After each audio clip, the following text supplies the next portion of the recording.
you went from state representative, Mm-hmm. then what was the progression? So I became state senator in January of this year. There was I went knocking for you. yes, yes. There was an opening in the state senate at the really the start of 2018. So there was a special election that was called, and I really didn't have a good chunk of my party's establishment, at least in the state senate, behind me at that point. Actually, kind of working against me in the primary, and then not really, having some real issues after that, and just not getting the same level of party support as my Democratic opponent had, who he actually. In a very close election, but defeated me in the special election. So I still was in the state assembly at that point. I never was actually out of the legislature, but then there was that quick turnaround to the rematch, and just continuing to work hard, and won the primary again in the fall, and then the general election by a nice healthy margin. So Yeah, we're grateful. So, you said one of the sacrifices of this role is time with family. How have you gotten through those difficult times away from family and having all of this negative other side feedback for campaigning? People are. I will say that the people in my district are great. That's really what carried me through after being just tremendously outspent through the primary and the general elections.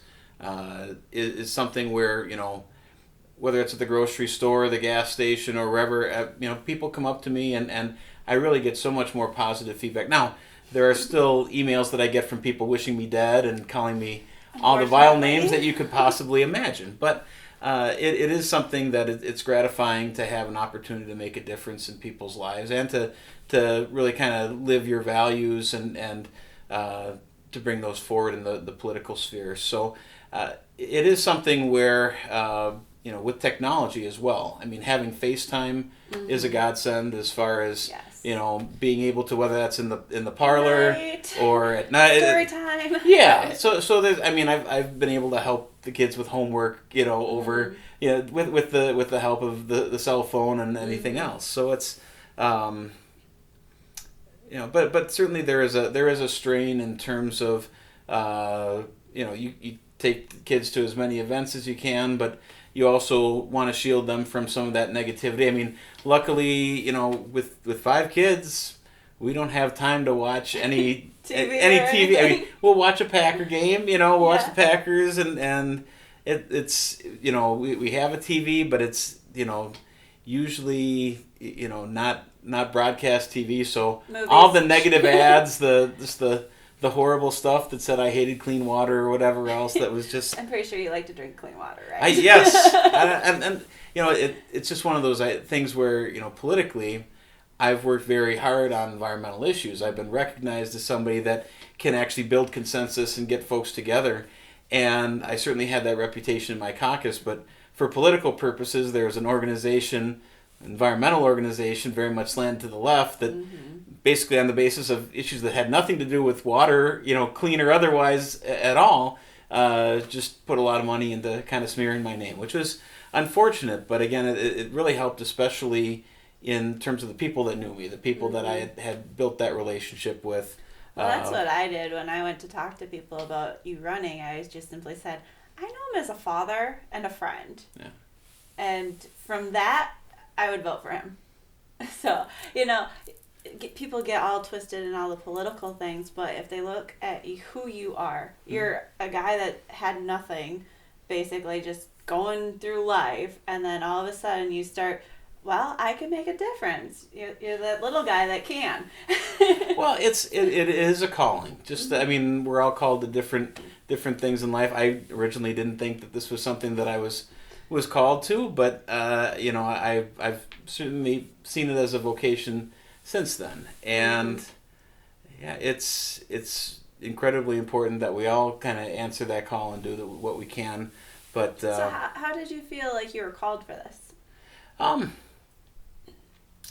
my political identity originally formed certainly around my Christian identity, but around the pro-life issue in particular.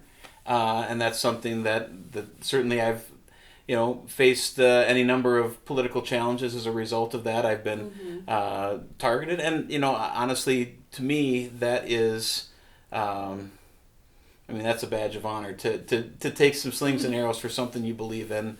That kind of tells you that you're doing it right, and so you do. I certainly have had my issues with my own political leadership. And the establishment down in Madison, but to the extent that I've done that, I think I've worn it well in terms of, just making sure that I can look myself in the mirror and be proud of the way that I'm conducting myself. And, right. In politics, believe it or not, some of my colleagues don't have there might be a few foul words that crop out there, and it just upsets them even more when you don't respond in kind, but trying to engage them logically so I just try to, always act as if, my mom's watching, and Mama's voice always in the back of the head. That helps. So yeah. So how did you develop your faith? You said that's one of the reasons that you kind of formed your political identity from your faith. How did that develop? Again, just going to church on a weekly basis, but I always I felt that God was speaking to me in different ways. I always loved singing, so. Are you gonna sing us a song? I certainly could sing any number. I'm sure you could actually. I don't know that I necessarily want to do, but I can sing okay. I probably think I have a nicer voice than I do, but anybody will tell you I love to sing. So, okay. But no, and honestly, I don't have time to read a lot of books, but I do have time to read the Bible, and we do have a Bible study at the Capitol that one of the legislators that I mentored, Paul Tittle, had started up, and we have a chaplain, and it's something that. You see God working in your life, and there are any number of things that I have found, particularly going back to college. Some of those difficult times where, and certainly some difficult times in the legislature where I felt like I was pretty alone. I certainly had some close friends in the legislature, but there are any number of things that you can't really make sense of at the time. But I've been blessed. By providence to be able to see God working in my life and what came about from the difficult times. And I think those challenges that's something where God wants us closer to Him. Certainly it's nothing compared to the trials that Jesus faced and the frustrations that He had talking to people who just didn't get it, just like I might have any number of ideas that why can't I get this bill passed? On the merits, there's no argument against it, but that's not what's thwarting me. And but there are certainly, just as in the elections last year, where some people described it essentially as a political assassination attempt. But in the difficult times, and certainly when I was drawn out of my seat through redistricting, it kind of gives you a clearer vision, and it lets you see things as they are and focus more on, that's not what it's about. It's not about accumulating power. It's about getting something done on what you believe in and staying true to yourself. And so that's an important thing to recognize. I've been put in the position to. Honestly, that's why I stuck with politics to the extent that I have. I've gotten involved in elections, certainly in primaries, which typically are, risky endeavors because it's basically along the lines of, if you shoot for the king, don't miss. Because I've had people that I've interned for, worked with, that had said, you're not going to be welcome back in the Capitol, or there's going to be a target on your back, and I guess there are some things that. I go back to Henry Hyde, a late congressman, who, advising some freshman legislators in the House said that, you better know what you're willing to lose your seat for, or you can do a lot of damage to this institution. And there certainly are a lot of people who come into politics for a lot of different reasons. But I guess I look at it as an opportunity to make a difference for my beliefs, and it's just something that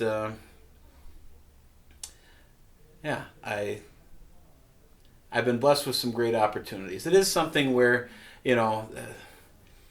compared to what I was doing before, working for the city, it wasn't a pay increase for me. I'm not getting rich off it, despite the flyers saying that I was, my travel reimbursements or something made me. Oh yeah.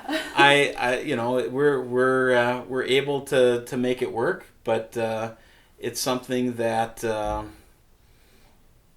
it has its sacrifices to be in public life, and it's not something that I'm going to be doing forever. But I do appreciate the opportunity to be engaged in work worth doing, things that I think I'm able to make a difference with. And that's, I think, part of what motivates me is, people, again, might come into it as a second job. Maybe they're an attorney or something else. Maybe they're coming into it in retirement, or maybe from a particular industry that they used to work in. Mm-hmm.